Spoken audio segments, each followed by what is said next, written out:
Ciao a tutti, ciao alla mia ciurma, bentornati e benvenuti ai nuovi piratini in una puntata di Cyber News del mio canale Oscar Code.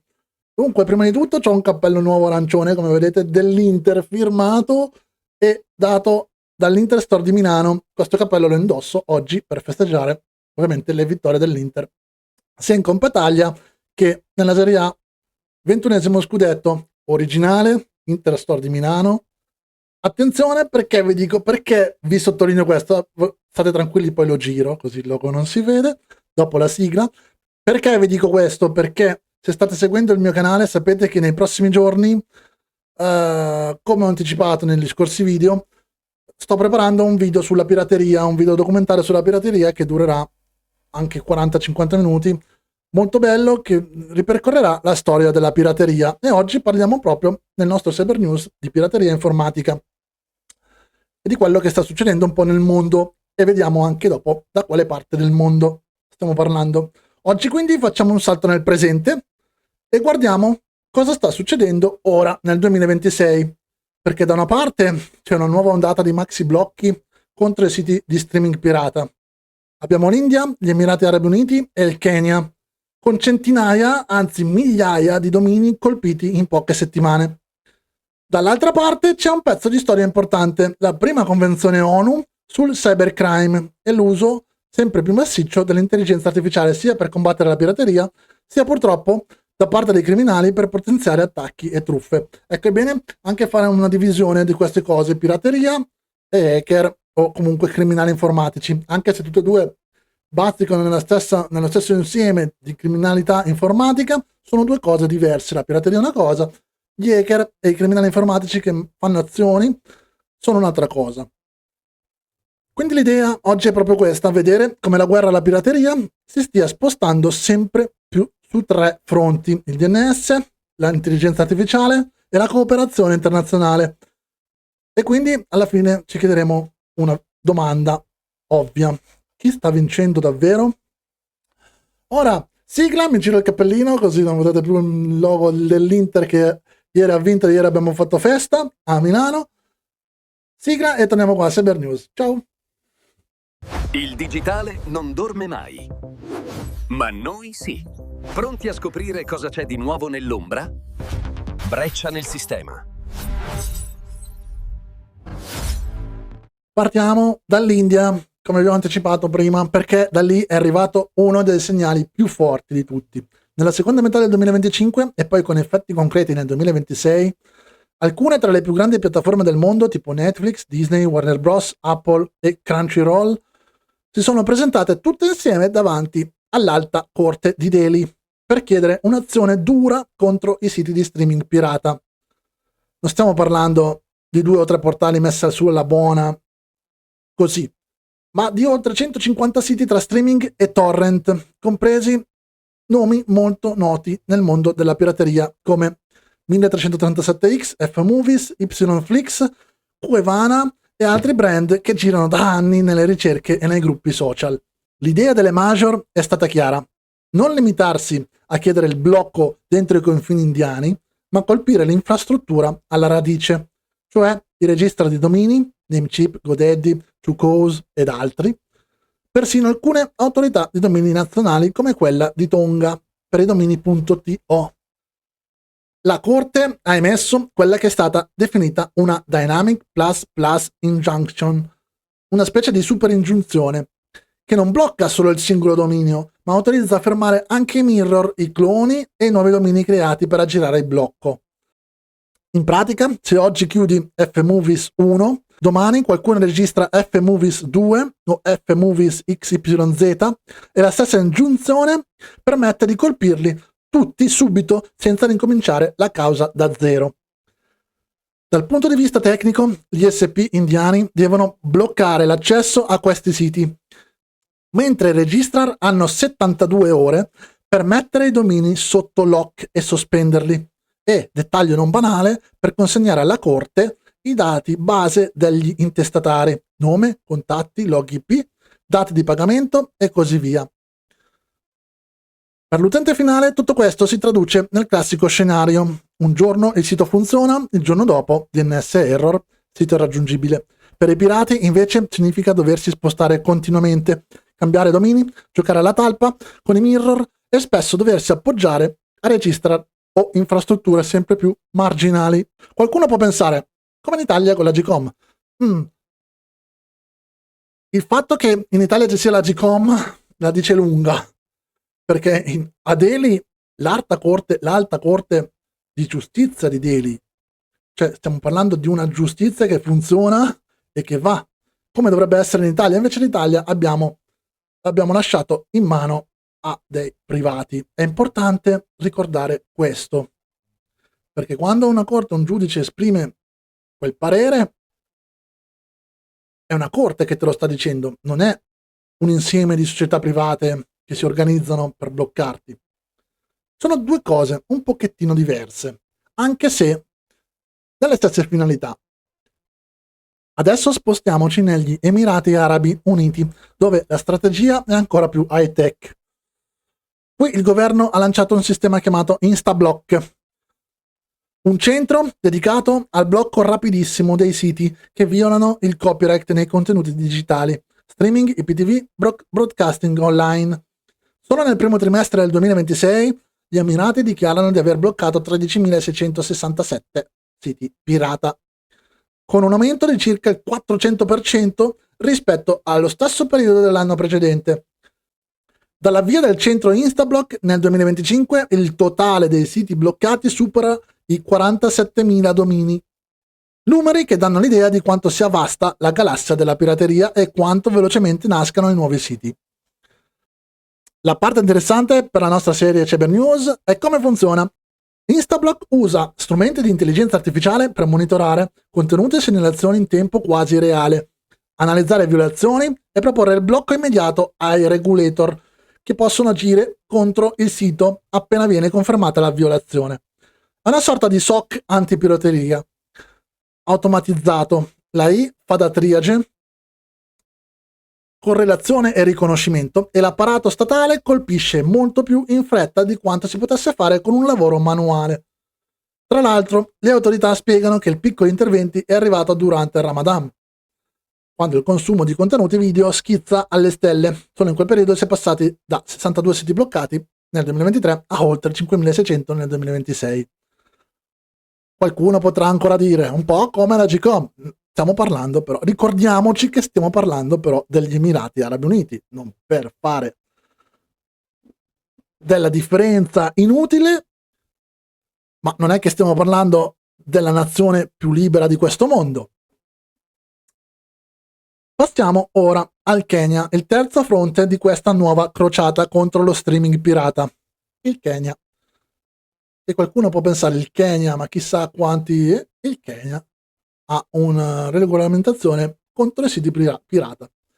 Qui la discussione è stata resa molto pubblica da Dennis Itumbi, responsabile per l'economia creativa presso la presidenza del Kenya, che in un video ha letteralmente mostrato la lista di siti che il governo vuole mettere al bando. Parliamo di circa 84 portali, tra cui nomi molto frequentati come Gojara, FT Movies, 123 Movies, StreamX e altri brand che da soli fanno decine di milioni di visite al mese.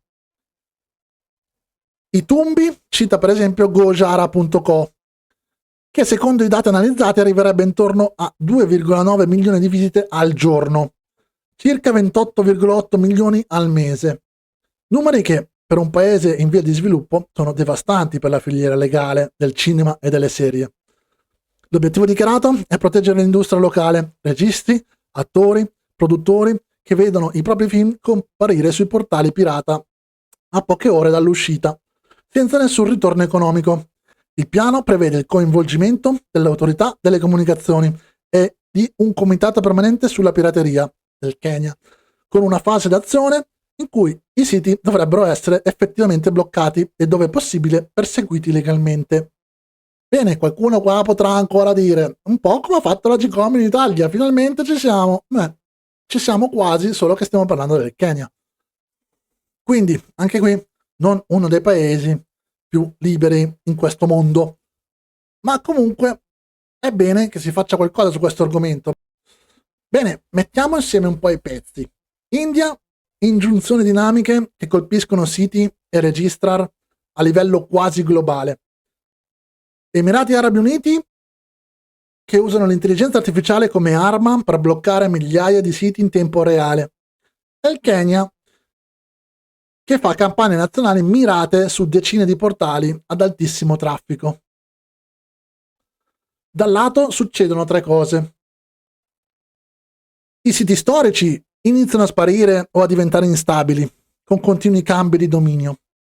Le community migrano su canali Telegram, Discord, forum dove girano liste aggiornate di mirror e nuovi indirizzi. 2.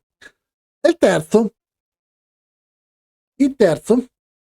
aumentano i rischi. Ogni nuovo mirror è una scatola chiusa. Può essere un clone legittimo, ma anche un sito pieno di malware, phishing e scam. Dal lato dei pirati, questi maxi blocchi sono un colpo serio, ma non definitivo. Una volta che chiude un dominio, ne nasce un altro. Un'analisi sulle liste dei domini colpiti dalla Corte di Delhi mostra che molti siti hanno semplicemente cambiato estensione o registrar. Una parte di quei domini è ancora attiva, ora indirizza ad altri siti ancora, segno che l'enforcement non è uniforme in tutti i paesi e su tutti i provider. Insomma, il gioco del gatto col topo continua. Ma la cosa interessante è che sia i governi sia i pirati stanno sempre più usando l'intelligenza artificiale per giocare questa partita. Torniamo un attimo sugli Emirati, perché Instablock è un buon esempio di intelligenza artificiale come scudo contro la pirateria. Il Ministero dell'Economia e del Turismo spiega che il centro Instablock usa strumenti di intelligenza artificiale per analizzare segnalazioni di violazioni, monitorare i flussi di streaming e identificare siti che trasmettono contenuti senza licenza, il tutto con l'obiettivo di bloccarli quasi in tempo reale. In pratica, invece di aspettare che un team legale controlli manualmente ogni singolo sito, l'intelligenza artificiale aiuta a filtrare i casi, riconoscere pattern ricorrenti e correlare domini sospetti e fornire alle autorità un pacchetto pronto per il blocco. Dominio, tipo di contenuto, evidenze di violazione. È un salto di scala non banale. Se prima dovevi gestire decine di casi al mese, ora parliamo di migliaia di siti bloccati in pochi mesi, con numeri che sfiorano i 50.000 domini dal lancio del sistema. Questo apre però anche interrogativi seri sui falsi positivi, trasparenza degli algoritmi e possibilità di abusi. Cosa succede se un dominio legittimo viene confuso per pirata? Che strumenti ha il proprietario per contestare il blocco? Chi controlla l'intelligenza artificiale? Chi controlla i contenuti? E non è l'unico fronte in cui l'intelligenza artificiale entra nel discorso pirateria.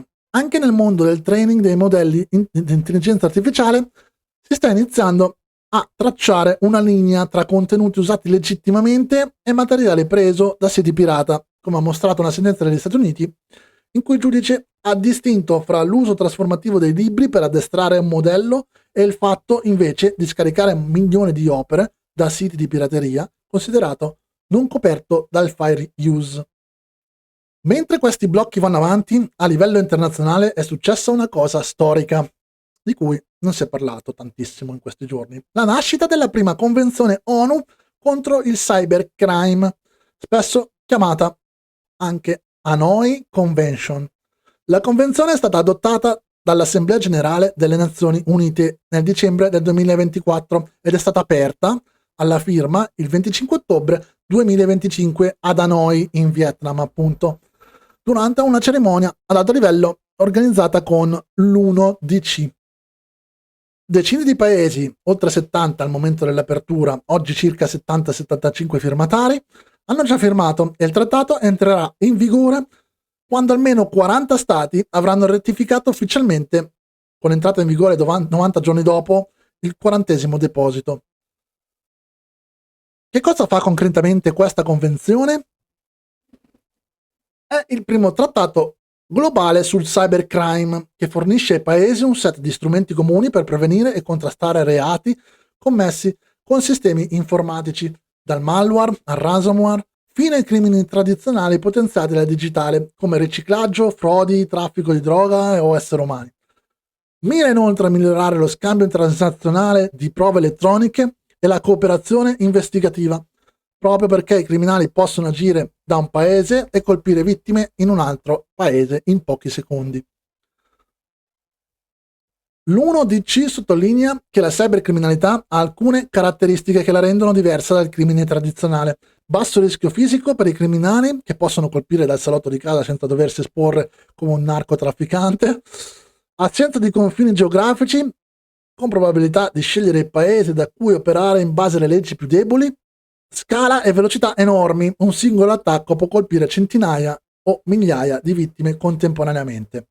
In questo quadro, i pirati digitali che si occupano di streaming illegale, di furto di contenuti o di distribuzione di malware rientrano sempre di più nelle categorie di reati su cui la Convenzione vuole rafforzare la collaborazione fra stati.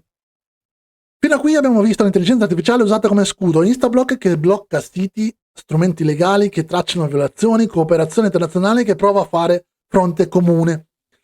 Ma c'è anche l'altra faccia della medaglia, quella dei pirati che usano l'intelligenza artificiale per diventare pericolosi. Diversi report, infatti, nel 2026 raccontano come l'intelligenza artificiale stia cambiando le regole del gioco nella phishing economy.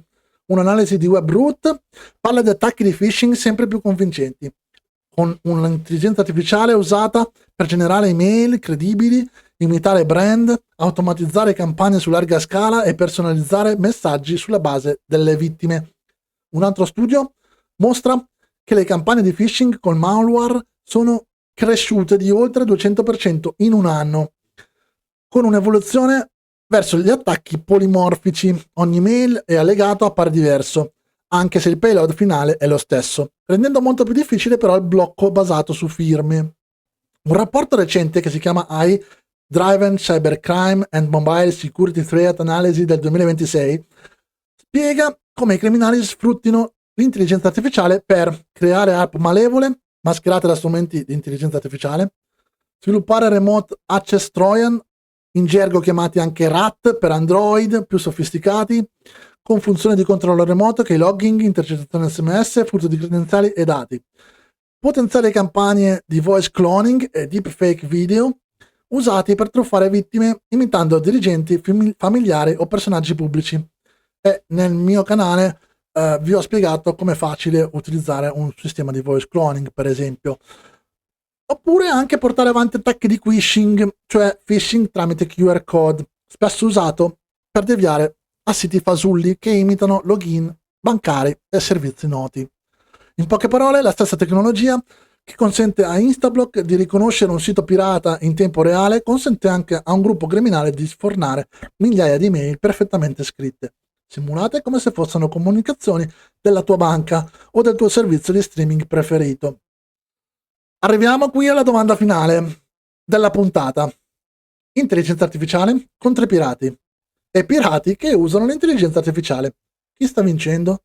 Da una parte vediamo stati che iniziano a coordinarsi a livello globale con una convenzione ONU che dà per la prima volta un quadro comune per indagare, scambiarsi le prove e perseguire reati informatici, inclusi quelli legati a pirateria e contenuti online. Troviamo anche paesi che sperimentano sistemi aggressivi di blocco basati su intelligenza artificiale, come Instablock negli Emirati, o ingiunzioni dinamiche come quelle dell'Alta Corte di Delhi, capaci di colpire non solo un dominio, ma interi ecosistemi di mirror e cloni. Poi ci sono anche campagne nazionali come quella keniana che iniziano a dire apertamente: questi siti ci stanno distruggendo l'industria creativa e li chiuderemo uno per uno. Dall'altra parte, però, l'economia del cybercrime e della pirateria resta enorme e molto adattabile.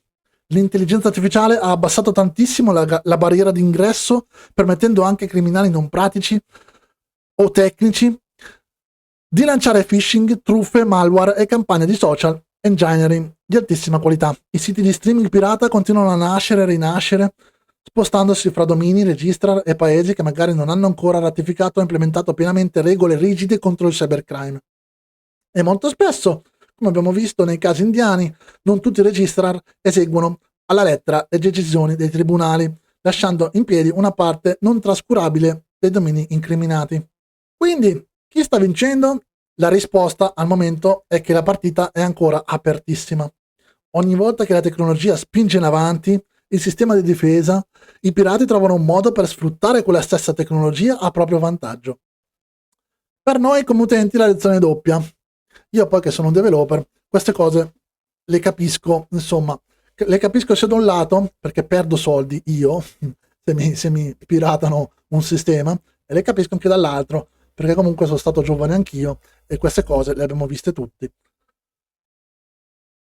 Quindi, stavo dicendo, per noi come utenti la lezione è doppia. Sul fronte streaming, dietro il film gratis in 2 click, non ci sono solo major multimilionarie, ma spesso anche intere filiere creative, registe, attori, tecnici, e mi ci metto anche io come developer perché se no non mi pagano, capito? Che nel frattempo chiudono i battenti. E con queste nuove campagne di blocco ogni sito pirata che visiti è sempre più rischioso, pieno di tracciatori, malware e truffe. Sul fronte AI dobbiamo abituarci all'idea che ogni mail, ogni messaggio perfetto, ogni voce al telefono che suona troppo giusta potrebbe essere generata da un modello e non da una persona. Io vi ricordo il prossimo fine settimana, se il tempo mi permette, anche di completarlo, in questo canale ci sarà il documentario sulla storia della pirateria, che è un documentario neutrale, non sta né da una parte né dall'altra, ma si occupa di raccontare la storia vera della pirateria dagli anni 70 fino ai giorni nostri. Quindi andremo a vedere tante cose, vi aprirò un po' il mondo nostalgico e cercherò di farvi capire anche quello che dicevo prima, che tutti noi più o meno ci siamo passati. Quindi se questo Cyber News ti è stato utile, lascia un like se ti è piaciuto e iscriviti al canale perché ce n'è bisogno veramente, perché sennò, a parte che mi licenziano perché ci sono pirati in giro che piratano i miei codici, no scherzo ovviamente, però ci serve per far crescere il canale e per anche cercare la monetizzazione in futuro. Mi raccomando, iscrivetevi perché la vostra iscrizione oggi è un grande aiuto. Fammi sapere poi nei commenti se vuoi un episodio dedicato solo alla Convenzione ONU sul cybercrime, anche se ne abbiamo parlato già tanto in questo episodio, o anche uno speciale sulle tecniche di intelligenza artificiale più usate oggi dai pirati digitali. Questo forse lo faremo in futuro. Quindi io vi do appuntamento alla prossima, grazie a tutti e ricordate il documentario che sarà o fine questa settimana o la settimana prossima, ma credo che sia nel fine di questa settimana, forse sabato o domenica, forse sabato. Vi do appuntamento alla prossima, grazie, ciao e forza Inter, ciao, ciao ciurma, ciao piratini.